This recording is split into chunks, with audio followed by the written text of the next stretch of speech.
अस्सलाम वालेकुम वरहमतुल्लाहि वबरकातुहू। औज़ुबिल्लाहि मिनश्शैतानिर्रजीम। बिस्मिल्लाहिर्रहमानिर्रहीम।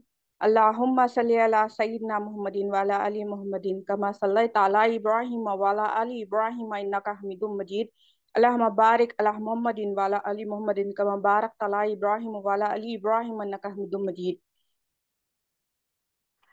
अल्लाह ताला का बेइंतहा फजल करम है कि उसने हमें नबी करीम सल्लल्लाहु अलैहि वसल्लम के उम्मत में पैदा फरमाया और पैदा होने का फ़ख्र इनायत फरमाया। अल्हम्दुलिल्लाह ये फ़ख्र रश्क अंबिया निकला। मज़ीद बराया करम हुआ कि अल्लाह ताला ने कुरान जैसी नेमत से वाबस्ता फरमाया और ये अल्लाह के दामन से वाबस्ता फरमाया और तजदीद ईमान के लिए हमें यहाँ जमा फरमाया। ये शाबान का महीना है। आज हम इस महीने की फजीलत और अहमियत को समझेंगे। पिछले बयान में हमने शाबान के माने भी समझा था और कुछ बयान भी किया था। आज हम इसकी फजीलत और अहमियत को समझेंगे। शाबान को निस्बत किससे है? नबी पाक सल्लल्लाहु अलैहि वसल्लम से है। अब नबी पाक सल्लल्लाहु अलैहि वसल्लम इसे अपनी तरफ निस्बत क्यों दी? नबी पाक सल्लल्लाहु अलैहि वसल्लम का मंशा ये है कि अपनी उम्मत को ज्यादा से ज्यादा बख्शा जाए। इस महीने में उम्मत के अमाल अल्लाह ताला के बारगाह में पेश किया जाते हैं। अल्लाह ताला तो हर वक्त हमारे अमल को देखते हैं। अल्लाह ताला हाजिर और नाजिर है। मगर जो फरिश्ते लिख रहे हैं, जो रिकॉर्डिंग हो रही है, जो राइटिंग हो रही है, वो सारे अमल को अल्लाह ताला के बारगाह में पेश किया जाता है। तो नबी पाक सल्लल्लाहु अलैहि वसल्लम अपनी उम्मत के लिए दुआएं फरमा रहे, उम्मत को बख्शाने का काम कर रहे। तो इसलिए नबी पाक सल्लल्लाहु अलैहि वसल्लम कहते हैं कि ये मेरा महीना है। इस महीने ने में नबी पाक सल्लल्लाहु अलैहि वसल्लम की खास दुआएं हैं। नबी पाक सल्लल्लाहु अलैहि वसल्लम शाबान की 15वीं रात को दुआ फरमा रहे। खास दुआएं नबी करीम सल्लल्लाहु अलैहि वसल्लम फरमा रहे। नबी पाक सल्लल्लाहु अलैहि वसल्लम फरमाते हैं, ए बारी ताला, मुझे वो दिल अता फरमा, जो वो कल्ब अता फरमा जो शिर्क से पाक हो। नबी पाक सल्लल्लाहु अलैहि वसल्लम खास दुआ है। बहुत सारी दुआएं हैं, उसमें से ये दुआ खास है। मुझे वो दिल अता फरमा, वो कल्ब अता फरमा जो शिर्क से पाक हो, जो कुफ्र से बरी हो और बदबख्त ना हो। और नबी पाक सल्लल्लाहु अलैहि वसल्लम उम्मत को हुक्म दे रहे हैं। हदीस में आता है, नबी पाक सल्लल्लाहु अलैहि वसल्लम शाबान के महीने में अपने नफ्स को पाक करो और अपनी नियतों को दुरुस्त करो। ये दो हदीस को रख के बात करते हैं कि नबी पाक सल्लल्लाहु अलैहि वसल्लम दुआ क्या फरमा रहे कि अल्लाह ताला मुझे वो क़ल्ब अता फरमा जो शिर्क से पाक हो, कुफ्र से बरी हो और बदबख्त ना हो। शिर्क क्या है? अल्लाह ताला के साथ किसी को शरीक कर देना, वो शिर्क होगा। अल्लाह ताला की उलूहियत का इनकार करना, वो शिर्क है। अल्लाह ताला को इला नहीं मानना, तो वो शिर्क है। किसी और को इला मानना, अल्लाह ताला के उलूहियत का इनकार करना शिर्क है। नबी पाक सल्लल्लाहु अलैहि वसल्लम की रिसालत का इनकार करना कुफ्र है। और बदबख्त क्या है? जो दीन को पशापुश डाल दे, वो बदबख्त है। यहाँ पे तीन खबर के जवाबों की दुआएं हैं। एक माने में तौहीद की दुआ है, रिसालत की दुआ है, पहचानने की दुआ है, और दीन की पहचानने की दुआ है। और हुक्म क्या दे रहे जा रहे हैं? नबी पाक सल्लल्लाहु अलैहि वसल्लम क्या हुक्म दे रहे? अपने नफ्स की पाकी करना है और नियतों को दुरुस्त करना है। अब नफ्स की पाकी कैसा होगी? जाहिरी पाकी तो हमें पता है, डेली हैंड वॉश करना, जिस्म को साफ रखना, ये हमें बीमारी से बचाती है, ये तो हमें पता है। यहाँ पे नबी करीम सल्लल्लाहु अलैहि वसल्लम बातिनी पाकी की बात कर रहे हैं। इस महीने में किसकी पाकी का हुक्म दे रहे? नफ्स की पाकी और नियतों को दुरुस्त करने का हुक्म दे रहे। नियत कैसा दुरुस्त होगी? नफ्स कैसे पाक होगे? नियत का ताल्लुक होता है कल्ब से, दिल से। दिल की पाकी होगी तो नियत दुरुस्त होगी। इसी तरह दिल पाक होगा तो नफ्स भी पाक होगे। नफ्स पाक नहीं होता है बगैर दिल के पाक हुए। नफ्स की दिल का नफ्स का ताल्लुक दिल से है। अब दिल की पाकी क्या है? अगर वो शिर्क से पाक होगा तो वो पाक है। अगर वो कुफ्र से पाक हुआ तो वो पाक है। वो बदबख्ती से पाक हुआ तो वो पाक है। अगर उसके अंदर शिर्क, कुफ्र और बदबख्ती है तो वो नापाक है। हजरत अली रजी अल्लाह अन्हु फरमाते हैं, अगर कोई ये काम कर ले तो वो जन्नत के लिए कोशिश करने वाला होगा और जन्नत को हासिल कर लेगा। अगर कोई ये काम कर ले तो वो दोजख से बचने वाला होगा और दोजख से दूर जा चुका होगा। क्या काम फरमा रहे हैं हजरत अली रजी अल्लाह अन्हु? आप फरमाते हैं, अपने रब की पहचान करो। आप फरमाते हैं, जब बंदा रब को पहचान लेता है, उसकी दलील क्या होगी? अपने रब की फर्माबरदारी करना वो शुरू कर देगा। जिसको वो पहचानता है, अब जो कुफ्र में है, अब जो निफाक में है, शिरक में है, जो बदबख्ती में है, हमारे अंदर जो बदबख्ती है दिल में है, वो क्या है? हमने रब को नहीं पहचाना, हमने मखलूक को पहचाना है। मखलूक की हाजित रवाई है हमने दिल में। जब मखलूक की हाजित रवाई, जब ये तस्दीक दिल में होगी, तो नफ्स नापाक होगा। और हुक्म क्या दे रहे हैं यहाँ पर? इस महीने के लिए नफ्स को पाक किया जाए। हजरत अली रजी अल्लाह अन्हु क्या फरमा रहे? जिसने अपने रब को पहचान लिया, जिसने अपने हाजित रवा को पहचान लिया, जिसने अपने माबूद को पहचान लिया, क्या पहचानना? अल्लाह ही हाजित रवा है, तो बंदा अल्लाह ताला की फरमाबरदारी शुरू कर देगा।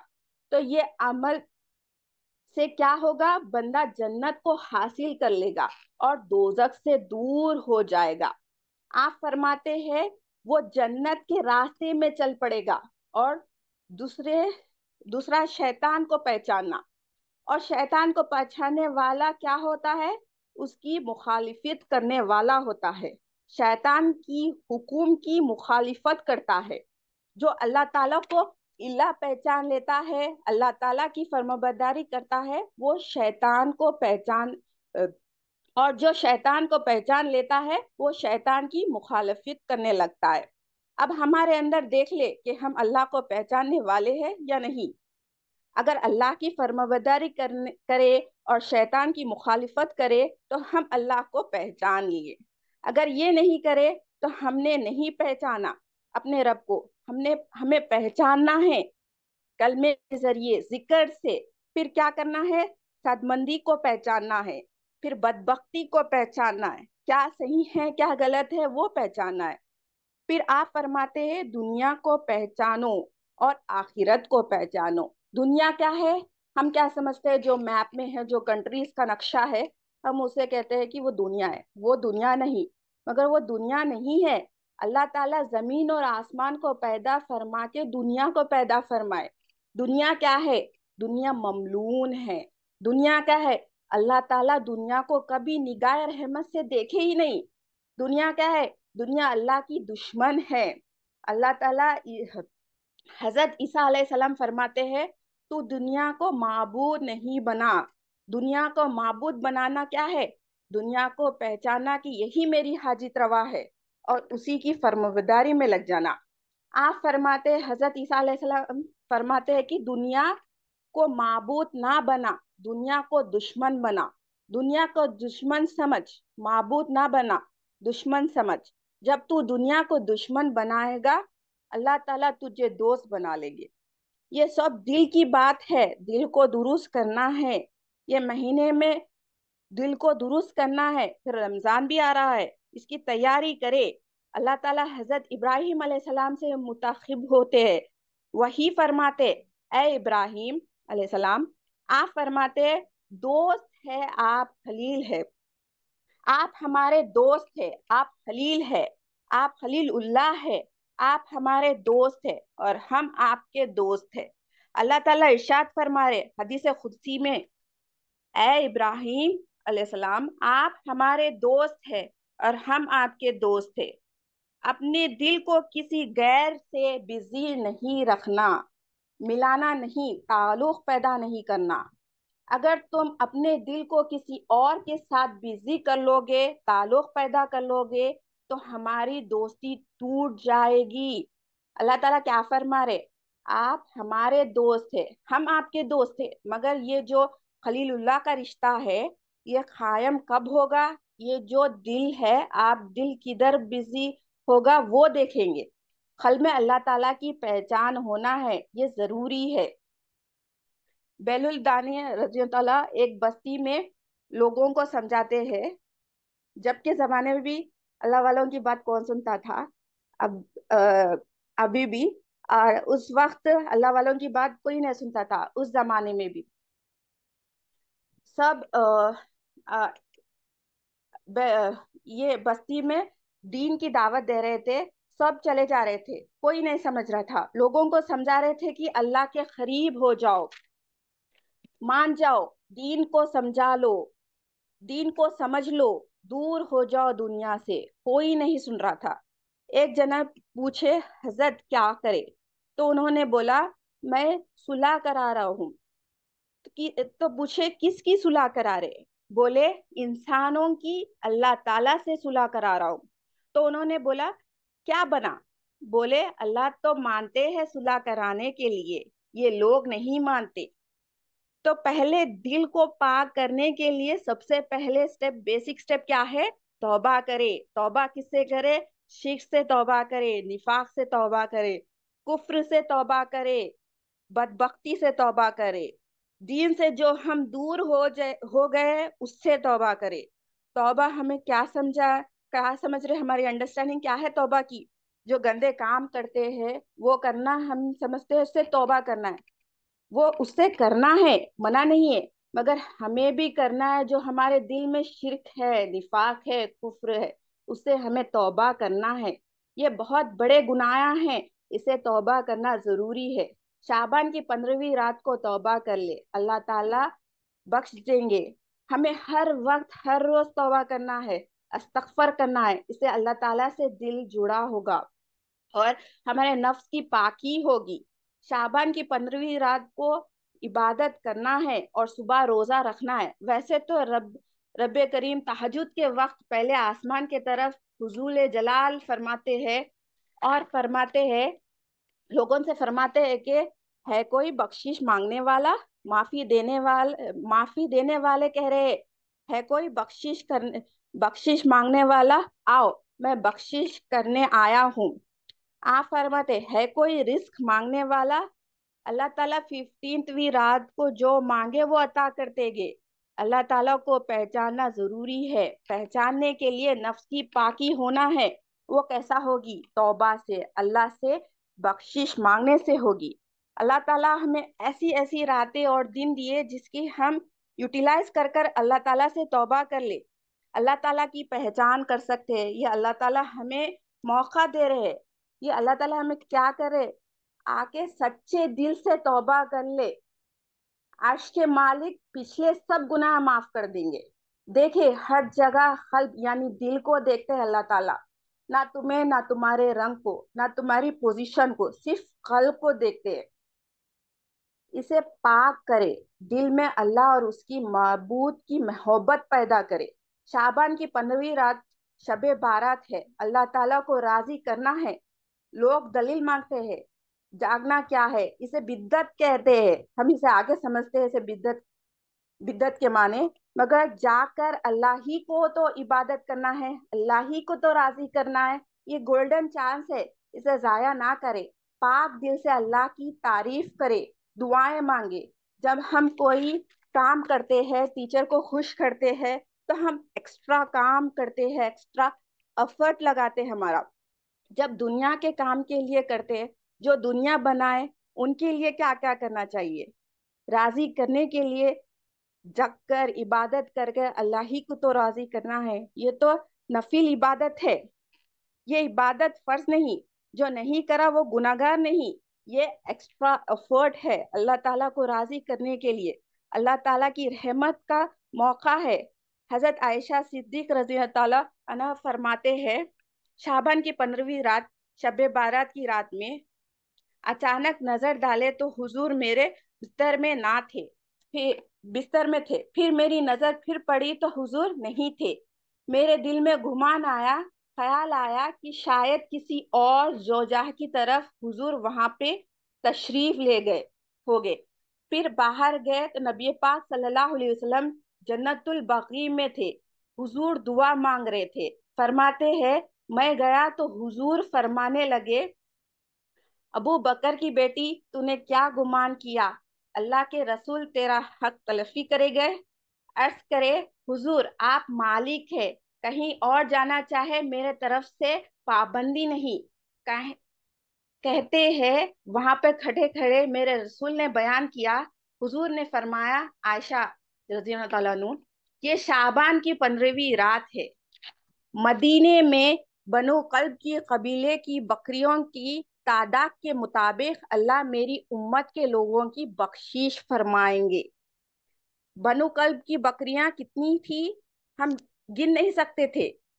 ये वो रात है। जनाब आयशा रज़ी ताला अन्हा बात रात को सुने तन्हाई में नबी पाक सल्लल्लाहु अलैहि वसल्लम से। सवेरे जनाब आयशा रज़ी ताला अन्हा ने उम्मत को बताया। अगर ये अहमियत वाली बात ना होती तो बीबी हजरत आयशा रज़ी ताला अन्हा रिवायत नहीं करते। और मौला अली शेर खुदा रज़ी ताला ने तो खुल के कहा, इब्ने माजा में है, हजरत अली रज़ा तआला ने इरशाद फरमाया, 15वीं रात को इबादत करना और सवेरे रोजा रखना। और शबे बारात के दिन हुजूर खुद गए ना कब्रस्तान। किसके लिए? उम्मत के लिए गए, उम्मत की बख्शिश के लिए गए। ये रात बख्शिश की रात है, तौबा की रात है, दुआओं की रात है, अल्लाह ताला को राजी करने की रात है। अब हम बिद्दत को समझेंगे। कुछ लोग फरमाते हैं शाबान की 15वीं रात को जगना तो बिद्दत है, मगर बिद्दत कैसी होगी?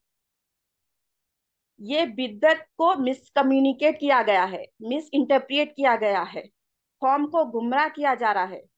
बिद्दत माने न्यू काम, नया काम। बिद्दत करने वालों की तौबा कबूल नहीं होगी, वो जहन्नुमी है। बिद्दत करने वालों की दुआएं कबूल नहीं होती। वो बुरी बिद्दत वाले हैं। अच्छी बिद्दत भी है। वो क्या है? तरावी की नमाज बाजमात पढ़ना। हजरत उमर फारूक रजी ताला अन्हा जब तरावी की नमाज बाजमात जब पढ़ रहे थे, इमाम जमात करा रहे थे, हजरत उमर फारूक रजी ताला अन्हा ने कहा, कितनी अच्छी बिद्दत है। अच्छी बिद्दत को आजाद इंट्रोड्यूस करे और उस पर अमल करे। हजरत उमर फारूक रजी ताला की सुन्नत है, न्यू चीजें आ सकती है। देखे एग्जाम्पल, नबी पाक सल्लल्लाहु अलैहि वसल्लम के दौर में सोशल मीडिया नहीं था। सोशल मीडिया, यूट्यूब, फेसबुक, ये सब नहीं था। सोशल मीडिया पे दीन का काम कर रहे, उसे लोगों तक पहुंचा रहे हैं। ये काम नबी पाक सल्लल्लाहु अलैहि वसल्लम के दौर में नहीं था। क्या ये बिद्दत है? क्या ऐसा काम करने वाले गुमराह है? ये कहने वाले जहालत है। ये कहना जहालत है। जब हम दीन का काम करते हैं, सारा वक्त अल्लाह की रजा में लगते हैं। जो दीन को लोगों की तरफ पहुंचाते हैं, उसे क़यामत तक सवाब मिलेगा। अच्छी बिद्दत है ये। इस रात को जाया ना होने दो, इबादत करे और अल्लाह से गुनाहों की बख्शिश, माफी, तौबा करे, उम्मत के लिए दुआ करे, अल्लाह और उसके रसूल को राजी करे। तौबा को समझते हैं अब कुरान मजीद से। औज़ुबिल्लाहिमिनश्शैतानिर्रजीम, बिस्मिल्लाहिर्रहमानिर्रहीम। सूरे अनम आयत नंबर 158। क्या ये उस बात का इंतजार में है कि आसमान से फरिश्ते उनके पास आए, या खुद तुम्हारे परवरदिगार आए? अल्लाह सुब्हान तआला कुरान मजीद में फरमा रहे कि क्या इंतजार में है कि फरिश्ते आए, या मैं अ, परवरदिगार आए, या तुम्हारे परवरदिगार की बस निशानियां नामूद हो। निशानियों की बात करें, निशानी यानी कयामत आए। जिस दिन तुम्हारे परवरदिगार की बस निशानियां नामूद होगी, उस दिन किसी इंसान को जो पहले ईमान ना लाए होगे, ईमान लाना कुछ फायदा ना होगा। ये अपने ईमान की हालत में ना नेक अमल उस वक्त भी कबूल नहीं होगा, तो उस वक्त तौबा करना मुफीद ना होगा। कह दो कि तुम इंतजार करो और हम भी इंतजार करते हैं। अल्लाह ताला कह रहे हैं, जब अल्लाह ताला अपनी निशानियां यानी क़यामत दिखाएंगे, जब किसी की भी तौबा कबूल नहीं होगी, नेकियां भी कबूल नहीं होगी, और जो ईमान लाना चाहते हैं वो भी नहीं होगा। अल्लाह ताला कह रहे हैं, जो गुनाहों की जिंदगी में रह कर और इंतजार करे, और जो अल्लाह की फरमाबरदारी करके भी इंतजार करे। अल्लाह ताला फरमा रहे तौबा कर लो कयामत से पहले, नहीं तो उस वक्त कुछ कबूल नहीं होगा। तौबा कल्ब को पाक करती है, इबादत को दुरुस्त करती है। अस्तगफर किया करो, कल्ब दुरुस्त हो। जब कल्ब दुरुस्त, ईमान दुरुस्त, और जब ईमान दुरुस्त तो इबादतें भी दुरुस्त होगी। और अल्लाह ताला के पास ईमान के साथ इबादत कबूल है। जो नमाज आप पढ़ेंगे ईमान के साथ, वो कबूल होगी। कैसा आएगा ईमान? जब हमारे दिल में कुफ्र, शिर्क, निफाक ये सब हट जाएगा। जब ईमान आ जाएगा तो इबादतें भी दुरुस्त होगी, और यही अल्लाह ताला के पास काबिल कबूल होगा। आखिरी में जो कहा गया है और सुना गया है, उसे अल्लाह ताला कबूल करे और उसके रसूल कबूल करे। और अगर कोई गलत कहा गया उसे माफ फरमाइए, दुआ में याद रखिए। जज़ाकल्लाहु खैर।